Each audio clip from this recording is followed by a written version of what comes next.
Magandang araw ho sa inyo lahat. Ngayon po ay Saturday, it's our prayer and exhortation. Tayo po ay manalangin o aming Ama. Ang kapayapaan niyong sumaamin sa pangalan ni Jesus. Amen.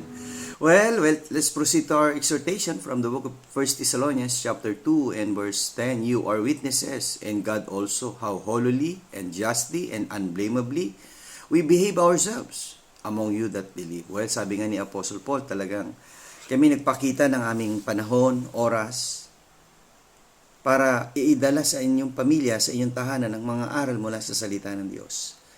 Upang makita naman ninyo na ang buhay ay kinakailangan may pagtsatsaga, pagsisikap, pagmamahal sa salita ng Diyos. At ang mga aral ay sinasabuhay, hindi lang sinasabi. Nawa ang bawat pamilyang Pilipino ay maisabuhay ang salita ng Diyos. At maibahagi rin naman sa bawat pamilyang Pilipino na kailangan nilang tanggapin si Jesus na maging kanilang Panginoon at tagapagligtas. See you again tomorrow sa ating strong family prayer and exhortation.